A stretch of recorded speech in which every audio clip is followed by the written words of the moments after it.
Báo Trung Quốc vẽ ra kịch bản như mơ cho U23 Việt Nam trước thềm đại chiến UAE.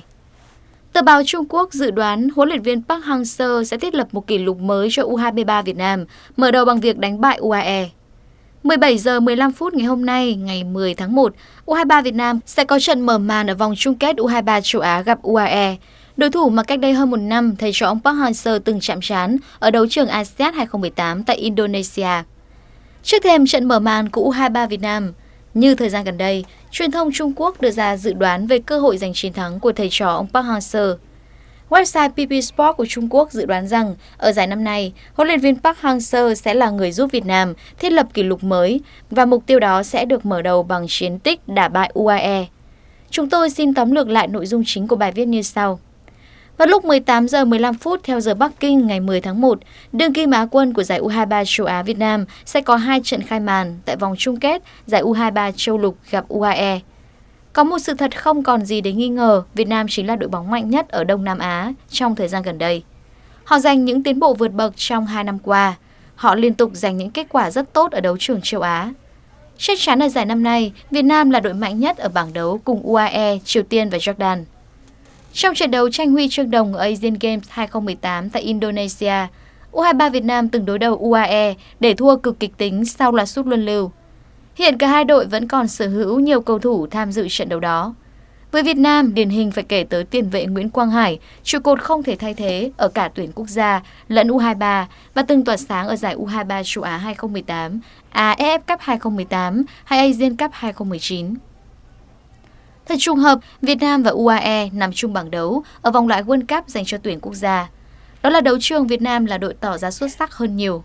Sức mạnh đó được cụ thể hóa bằng việc Việt Nam hạ gục UAE đầy thuyết phục trên sân nhà với bàn thắng duy nhất của Tiến Linh, một trụ cột của U23 Việt Nam ở giải U23 châu Á 2020, người sở hữu chiều cao trên 1m80. Là thế hệ nòng cốt có thể hướng tới mục tiêu World Cup trong tương lai, đội U23 Việt Nam hiện tại sở hữu nhiều tài năng trẻ. Nguyễn Tiến Linh, cầu thủ chúng tôi vừa đề cập ở trên là một trong số đó.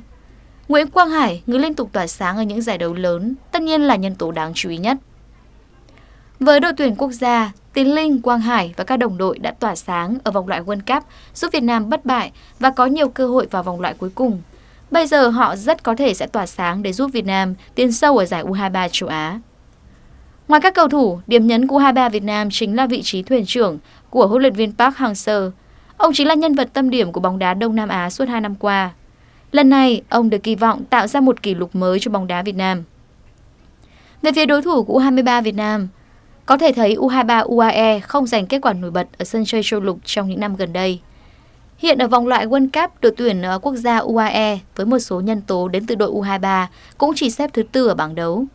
Đứng trước nguy cơ bị đá bay khỏi giải, trái ngược với sự ổn định và lì lợm của Việt Nam. Hiện tại, nhân tố nổi bật của U23 UAE chính là cầu thủ 19 tuổi Ali Saleh, nhân tố thường xuyên góp mặt ở tuyển quốc gia. Đây là cầu thủ trẻ nhất từng ghi bàn ở giải UAE Super League. Ở đấu trường quốc nội mùa này, Ali Saleh ghi tới 11 bàn, 3 kiến tạo. Chắc chắn đây là ngôi sao được chờ đợi nhất của UAE ở giải U23 châu Á năm nay. Huấn luyện viên của U23 UAE Maciej Scoria là người từng vượt qua huấn luyện viên Park ở trận tranh hạng 3 tại ASEAN 2018. Tuy nhiên, ông không thể so sánh với huấn luyện viên Park Hang-seo về thành tích kể từ khi dẫn dắt hai đội bóng ở châu Á. Rõ ràng thời điểm hiện tại, U23 Việt Nam và UAE đang có sự khác biệt không nhỏ. Sức mạnh tổng thể của Việt Nam là điều rõ ràng hơn và đó là một lợi thế. Sau khi liên tiếp lập thành tích ấn tượng ở sân chơi Đông Nam Á và châu Á và là một đối thủ tương lai của bóng đá Trung Quốc, chúng tôi không có lý do gì để nghi ngờ vào khả năng chiến thắng của Việt Nam. Họ hoàn toàn có thể tạo nên một kỷ lục mới thông qua việc chinh phục tấm vé dự Olympic, mở màn bằng chiến thắng trước UAE. Thông tin sẽ được chúng tôi tiếp tục cập nhật thêm.